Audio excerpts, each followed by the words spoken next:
Bom dia, pessoal que curte o canal Luciano Informática. Hoje aqui com vocês a segunda aula aqui nossa de fontes chaveadas. Bom, gente, é o seguinte, antes da gente começar a segunda aula de fato, eu queria mostrar para vocês aqui na prática alguns componentes, né, que nós não mostramos na primeira aula. Então, tá, eu vou tomar alguns minutinhos dessa segunda aula agora no começo, só para a gente mostrar realmente que na prática o que a gente viu teoricamente na outra aula, tá bom? Então vamos lá. Bom, pessoal, então vamos lá, vamos dar uma olhadinha aqui referente aos componentes da aula 1, né? Que fazem aqui o sistema de filtragem e também para correção das EMIs, né, que são as interferências eletromagnéticas. Bom, aqui eu tenho uma placa de monitor LCD, então eu tenho aqui a placa de sinal, a placa de vídeo e tenho aqui a placa da fonte, né? Então aqui eu tenho a entrada. Vou dar um zoom aqui, pessoal. Espera aí, vamos um pouco mais de foco. Bom, gente, aqui a gente tem, ó, o fusível de entrada. Aqui o termistor, né, para a gente limitar aquela corrente de pico inicial. Dois capacitores X, o filtro de linha, o filtro de rede. Aqui os capacitores Y, né, lembra, ó, como eu comentei, os capacitores Y, eles estão ligados aqui entre o terra e aqui a fase. Os capacitores X, vamos ver aqui, ó. Vou virar aqui para vocês verem. Ó, a gente tem aqui a entrada de linha, né?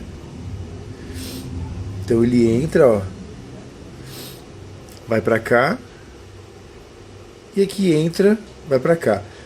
O termistor já está vindo aqui, ó, em série. Tá vendo, ó? Aqui, ó. O termistor está em série, gente. E os capacitores X, esses branquinhos aqui no caso, eles estão aqui ligados em paralelo com a entrada de linha, ó. Um aqui, outro aqui, conforme a gente viu no esquema elétrico aquele dia. Tá ok? Então deixa eu pegar uma outra. Tem uma fonte aqui, uma fonte essa daqui é uma Blue Case, tá, gente? Uma Blue Case, uma fonte de 500 watts reais, tá? Mais ou menos, né? Não é bem isso, porque é uma fonte Blue Case que infelizmente não é muito boa. Você vê, não? A gente tem aqui, ó, a entrada de linha. Esses fios aqui, ó, o preto e o branco, eles descem até aqui, ó. Aí eles têm um capacitor X aqui, tem um termistor aqui. Dá pra ver que ele não possui o varistor, tá bom? Ele não tem o varistor aqui nesse circuito. E aqui, ó, gente, ó, esse capacitor aqui, ó, tá vendo? Chegou a estourar, né? Ó, o invólucro dele totalmente rompido, né? Explodiu aqui. Provavelmente, se essa fonte possuísse varistor, quando desse esse surto de tensão, o varistor iria queimar e o fusível também, mas não iria acontecer isso com o capacitor. Mas como ele não tem varistor, um pouquinho mais difícil, né? Vou pegar uma outra.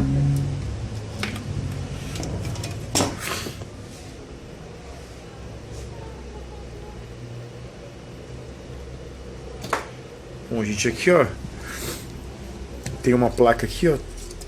Eu abri uma fonte Xing Ling e para mostrar para vocês, ó. Então a entrada aqui, ó, esse fio branco e preto, né? Ou seja, ele entra bem aqui, ó. Tá vendo? Entra bem aqui. Aqui, ó, entra bem aqui.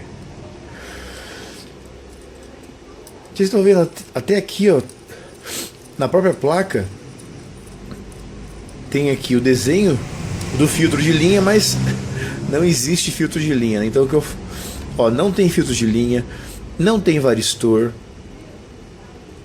pelo menos tem os capacitores Y aqui, não tem capacitor X.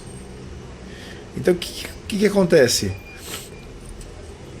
Como eu comentei na aula 1, para baratear, eles fazem isso. Então você vê que é uma fonte com um sistema de filtragem totalmente ineficaz, né?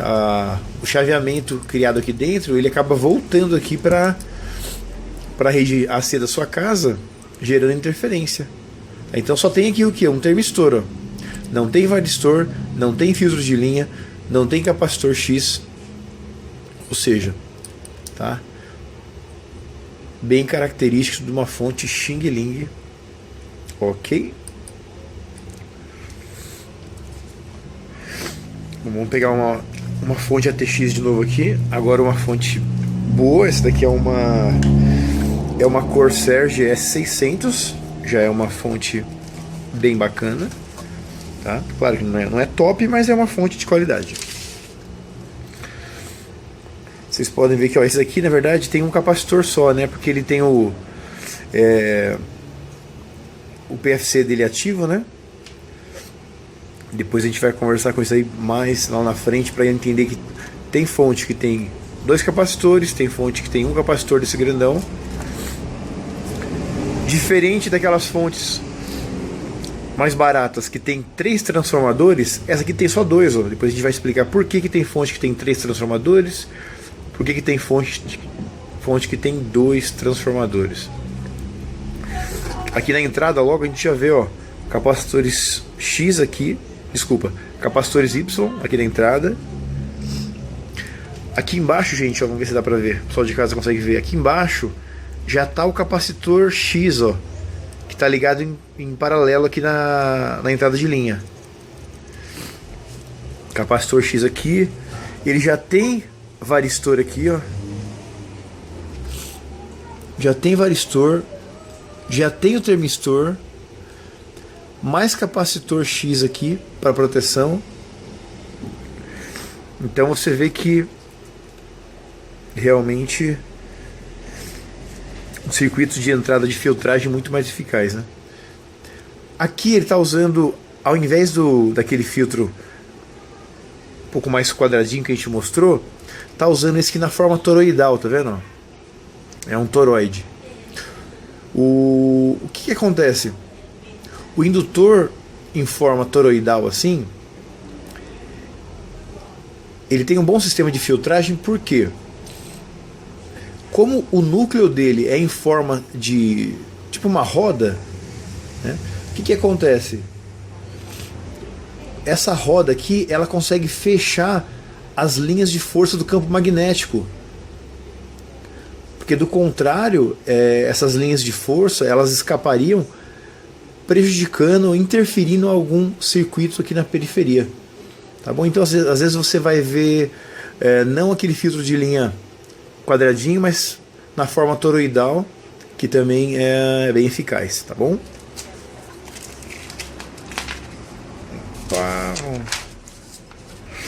Vamos pegar só mais um exemplo aqui, gente. Mais uma aqui de monitor LCD. Vamos lá. Entrada de linha, fusível, capacitores Y. Acho que não vai dar para o pessoal de casa ver. Não está dando um foco muito bom isso aqui, ó. Aí, ó, agora melhorou. Capacitores Y, ó. Esse é um capacitor Y, fusível, capacitor X em paralelo com a linha, filtro de linha, né, ou filtro de rede, que fez o papel ali do toroide, né, o indutor toroidal. Aqui mais um indutor toroidal para ajudar. Aqui a gente tem um termistor, tá? Nesse caso aqui ele não possui o varistor. Então aqui é o circuito de entrada aqui e filtragem. Aí a gente vem aqui para a ponte retificadora, que no caso vai ser o tema aí da aula de hoje, né? Bom, gente, é isso aí então. Então vamos fazer o seguinte, vamos para de fato aqui para a aula 2, que é o circuito de retificação, né? A ponte retificadora aí conhecida, né, como, ou ela pode ser como, deixa eu aproveitar aqui e já mostrar. Ela pode estar como 4 diodos, tá? Igual aqui, ó. É uma ponte retificadora com 4 diodos.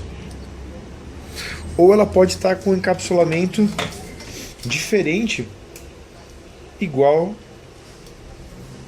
nós mostramos aqui, ó. Deixa eu te mostrar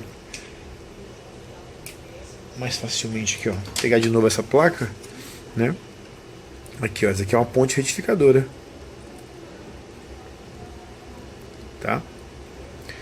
A gente vai falar um pouquinho agora do circuito, especificando etapa a etapa, tanto da retificação quanto da filtragem por parte desse capacitor aqui eletrolítico, tá bom?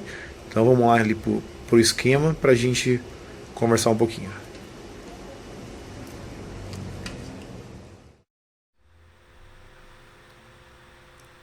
Bom, pessoal, bem-vindos aí de fato aí a parte aqui um pouco mais teórica aqui da aula 2, onde agora a gente vai analisar aqui o estágio de retificação da onda senoidal, que ela veio aqui pelo estágio de filtragem, né? Ela veio por esse estágio aqui que a gente estudou na aula 1, né? Espero que todo mundo tenha gravado bem aqui a função de cada um dos componentes. E se alguém tiver alguma dúvida, acessa ali novamente a aula 1, né, para esclarecer qualquer coisa que não tiver bem gravada, tá bom? Bom, pessoal, então vamos lá. O que a gente vai começar falando aqui? Bom, depois que a tensão ela passou por todo esse local aqui do estágio de filtragem, né, das EMIs, que são as interferências eletromagnéticas, essa tensão senoidal, elas vão entrar aqui pelos diodos retificadores, tá? Coloquei aqui o nome aqui, ó, D1, D2, D3, D4. Eu até mudei aqui as cores para a gente ficar um pouco mais fácil da gente entender.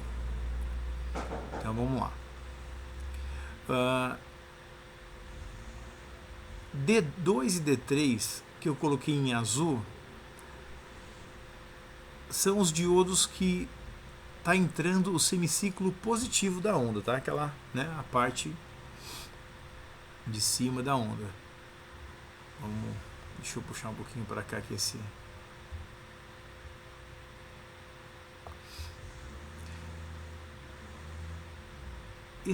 formato aqui, gente, é o formato que vai ter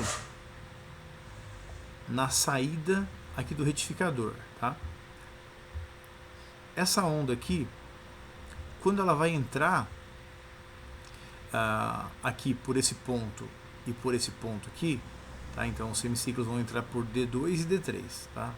Vamos tomar um ponto de partida aí para a gente entender bem aí o funcionamento. Naquele ponto, né, nesse ponto aqui, ó, antes dos retificadores, ele tem o semiciclo positivo e aí vem também o negativo. Tá? Então essa parte aqui ela não existe, tá? Essa parte não tem aqui em cima. Essa parte na verdade ela é embaixo. Tá? E depois ela vem o semiciclo positivo, aí vem o semiciclo negativo. Tá? Desse jeitão assim, ela vai ficar quando ela sair do retificador. Tá? Deixa eu colocar aqui uma setinha aqui pra gente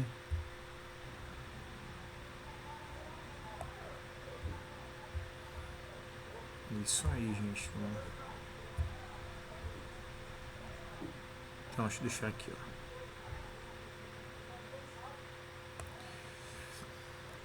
Então, se você pegar o osciloscópio e der uma olhada no circuito, nesse ponto aqui, a forma de onda vai ter esse jeito aqui, gente. Tá? Então, o que acontece? No semiciclo positivo, D3 e D2 eles vão conduzir, tá, ok? Você concorda comigo que o que quer dizer quando eu falo semiciclo positivo? Quer dizer que aqui é positivo e aqui é negativo, ou seja, essa parte é positiva em relação a essa parte aqui, tá bom?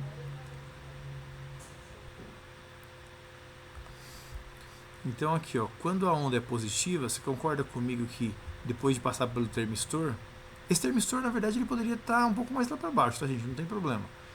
Mas aqui nesse circuito ele está aqui. Então o semiciclo ele polariza diretamente o diodo D3, tá? Tem uma queda de tensão aqui, de acordo com o que o diodo é feito, né? Se ele é feito de silício, de germânio, geralmente eles são de silício, então vamos adotar aquela queda padrão de 0,7 volt para ele vencer aqui a junção, a camada PN do diodo, tá bom? Então o que acontece? Vamos congelar. Imagina que você congelou um semiciclo positivo. O que acontece no semiciclo positivo? D3 vai conduzir, tá? Ele vem. Na hora que ele conduz, então imagine que você congelou o semiciclo positivo. Ó. Ele vai carregar esse capacitor eletrolítico, tá, ok? Que é aquele capacitor grandão que a gente mostrou para vocês. Ele vai carregar com o quê? Com a tensão de pico da rede, tá? Então, eu estou trabalhando com 110, 115, 120. Então ele vai carregar mais ou menos com 150 volts, 160 volts. Ah, Luciano, estou trabalhando com 220 volts.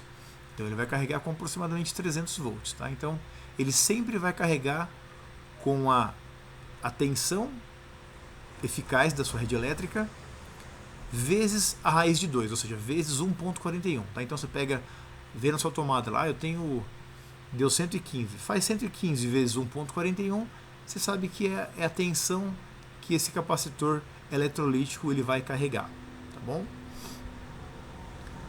Para cá, essa tensão por enquanto ele não vai vir, você viu, ele não vem para cá porque, ó, aqui ele estaria polarizando reversamente o diodo, ele não vai passar. E para cá também ele não passa porque é o estágio do CIPWM aonde o circuito não foi startado ainda, tá? Então esse semiciclo positivo, esse diodo vem, tá? Esse diodo conduz, e também quem que conduz? D2 conduz também. Então D3 conduz e D2 conduz. Ah, mas por que D2 conduz? D2 conduz, você concorda comigo que ele sempre vai conduzir quando o anodo está mais positivo do que o catodo, concorda comigo? Então aqui no semiciclo positivo, ó, por que D3 e D2 conduzem? Ó? Então, vamos pegar aqui, ó, semiciclo positivo, né? Ou seja, aqui está mais e aqui embaixo está menos. Então, se aqui está mais, ó, concorda que D3 ele vai conduzir? Legal. Ó, a gente tem aqui uma continuidade aqui desse terminal vindo para D1. Só que aí D1 polariza reversamente, não vai conduzir. Ok? Então aqui, D1 já não conduz. Do momento que D3 conduziu aqui, ó, D4 fica polarizado reversamente, também não vai conduzir. Porém aqui, aonde é menos, D2 ficou polarizado diretamente, porque o lado aqui do cátodo ele tem uma diferença de potencial maior do que o lado aqui o lado do anodo tem uma diferença de potencial maior do que o lado do cátodo. Então por isso que D3 e D2 vão conduzir no semiciclo positivo. Ah, Luciano, e no semiciclo negativo? Então agora mudou. Agora aqui é mais e aqui em cima é menos. Se aqui em cima é menos, D3 não vai conduzir, porque ele já tá polarizado reversamente, né? Porém, D1 conduz. Ó. Você concorda comigo que isso aqui é menos? Você vai polarizar o D1. Você está polarizando ele diretamente aqui, porque afinal de contas aqui é o cátodo dele, né? E o D4 também você vai polarizar ele da maneira correta, então ele também vai conduzir. O lado do cátodo aqui do D4 vai ficar mais negativo do que o anodo. Então, no semiciclo negativo, D1 e D4 vão conduzir. Aí acontece isso, ó. Nesse ponto aqui, você vai ver essa forma de onda, tá?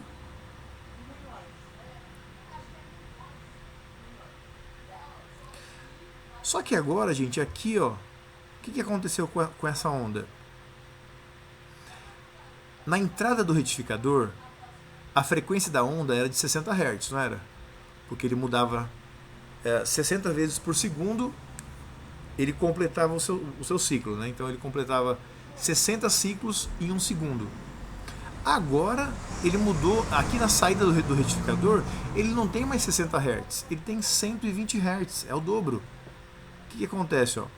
Eu pego aqui, agora eu já vou repetir o ciclo, ou seja, então eu vou dobrar a minha frequência. O que era 60 Hz na entrada do retificador mudou para 120 Hz na saída do retificador. Isso é muito importante, você também está atento a esse tipo de coisa. Legal, então aqui a gente tem o que? A gente tem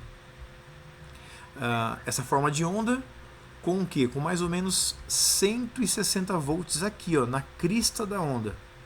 Tá? Vamos chamar aqui de crista da onda aqui, né? A amplitude máxima dela aqui, ó, você vai ter, vamos por aí, vamos arredondar, vai 160 volts, tá bom?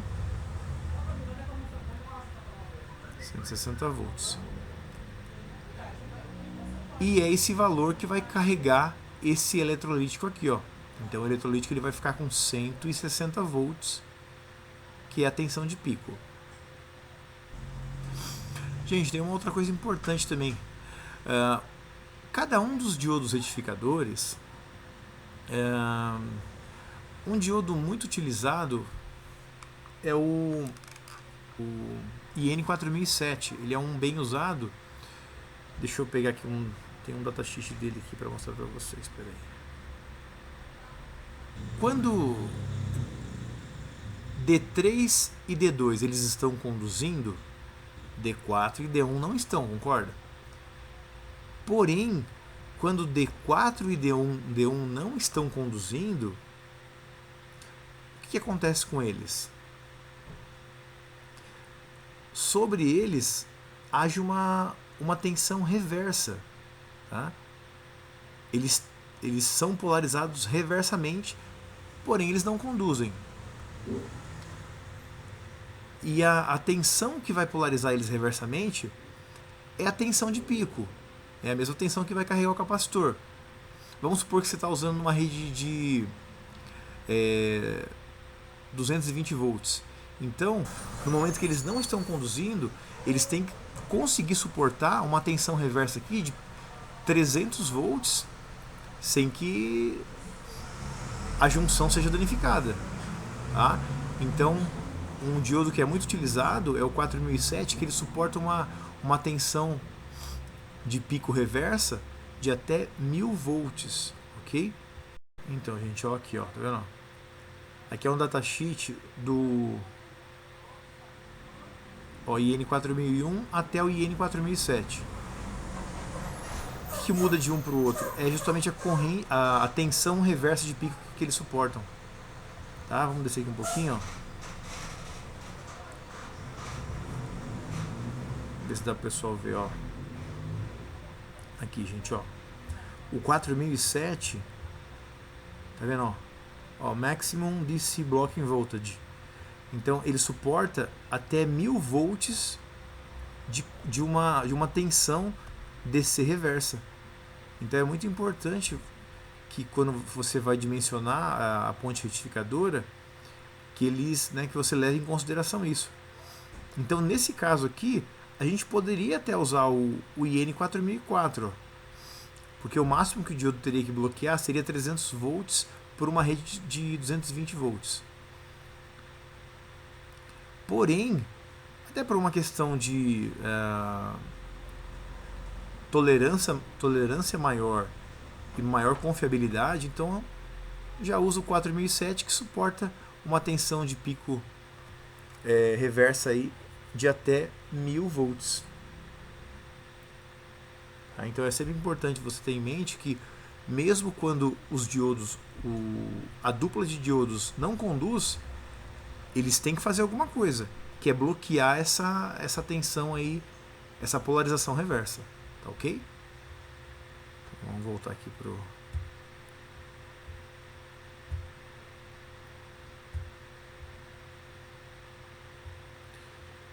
Legal. Agora, deixa eu colocar aqui uma outra foto, que é essa foto aqui, gente.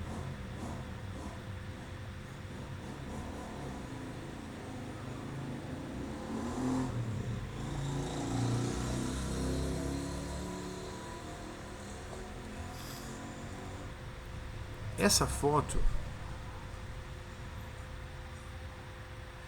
é a foto de como que fica a forma de onda depois que o capacitor ele faz o processo de filtragem desse sinal DC pulsante que chegou. Ok? Quando o sinal AC ele entra aqui na entrada da ponte retificadora, ele entra com 60 Hz. Se ele entra com 60 Hz, ele tem um período de 16,7 milissegundos. Agora, quando ele passou a retificação e agora ele tem 120 Hz, o período dele diminuiu. Agora não dura mais 16 milissegundos, agora dura 8,3 milissegundos. Então, daqui até aqui, né, cada ondinha dessa, ela dura 8 milissegundos, 8,3. O que acontece? O tempo que o capacitor ele demora agora para descarregar essa tensão que ele carregou é muito maior do que esse tempo de 8 milissegundos. Então o que acontece? Se o tempo que ele descarrega é muito maior do que o tempo que leva daqui até aqui, ele tem tempo de carregar de novo. Então o que acontece? Aqui nesse ponto, ele vai mandar para o restante do circuito uma forma de onda assim, ó, porque ele vai começar a descarregar, aí ele carrega de novo. Ele vai começar a descarregar e carrega de novo. E aí fica essa tensão aqui. Ela é um pouco pulsante ainda, porém muito menos do que antes da ação do capacitor eletrolítico. Tá? E outra coisa que você tem que levar também em consideração é o seguinte: quanto maior for a capacitância desse capacitor, menor será o ripple, né? Ou seja, mais tênue será essa variação aqui, ó. Então, imagina que, tá? Vamos chutar aqui um valor. Esse capacitor tem, vamos botar aqui, ó, 100 microfarad, tá? Se ele tivesse 50 microfarad, essa onda ia descer um pouquinho mais aqui, ó. Ah, Luciano, ao invés de 100 ele tem 1000 microfarad. Então essa onda ela vem mais para cima. Ou seja, ela tende cada vez mais a um sinal puramente DC.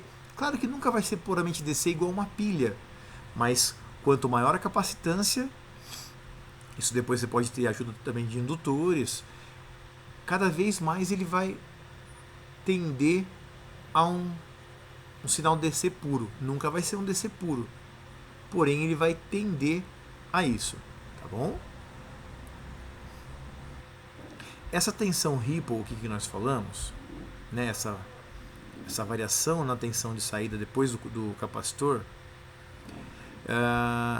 ela tem alguns valores aí aceitáveis, tá? Que é aí mais ou menos em torno de 10% da tensão que saiu no retificador. Então, se aqui saiu 150 volts, quando ele passar pelo capacitor, ele tem que ter um ripple aí máximo de 10%, ou seja, saiu 150, tem que ter no máximo aí uns 15 volts aí de ripple, no máximo, tá bom? Isso aí depois com a ajuda de indutores também vai cada vez amenizar mais, tá?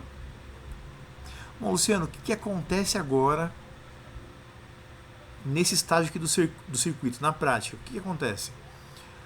Agora, esse sinal aqui, esse sinal DC com um certo ripple ainda, o que ele vai fazer? Ele vai percorrer aqui embaixo, porque por enquanto ele não vai para cá, tá? Você vê, ele vai polarizar reversamente aqui o diodo, então ele não vai. Ele vem por esse resistor, que é o chamado resistor o quê? Resistor de partida. Essa tensão que está bem alta aqui, que ela, no nosso caso aqui é aproximadamente 150, 160 volts, depois de passar por esse resistor aqui de geralmente um valor alto, às vezes 47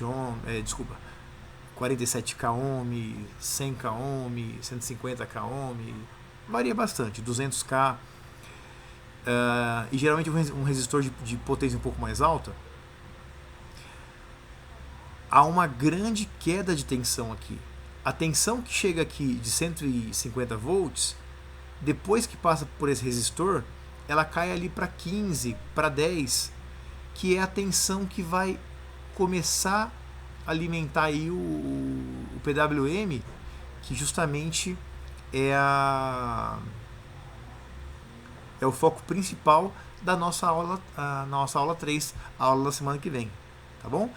Então eu espero que vocês tenham entendido legal aqui essa parte do estágio de retificação, tá? Às vezes ele não vai vir assim igual tá aqui, tá, com diodos individuais, ele vai vir em encapsulamento de uma ponte retificadora, né? Tá? Mas a ideia central é essa, tá? Independente se são 4 diodos ou se é a ponte retificadora, o funcionamento será exatamente o mesmo, tá bom? Então a próxima aula vai ser bem legal, que é uma aula que quando você aperta o botão ali, você vai começar a startar e tudo vai começar a acontecer aí nos outros estágios da fonte chaveada, tá bom? Bom, é isso aí, gente. Obrigado. Quem tiver perguntas, fique à vontade. Manda perguntinha, a gente vai responder na medida do possível. Espero que eu tenha sido claro. Se alguma coisa ficou eu deixei um pouco em dúvida o pessoal, a gente vai tentar sanar aí na medida do possível, tá bom? Obrigado, gente, e até o próximo vídeo. Não, até o próximo vídeo não. Até a próxima aula.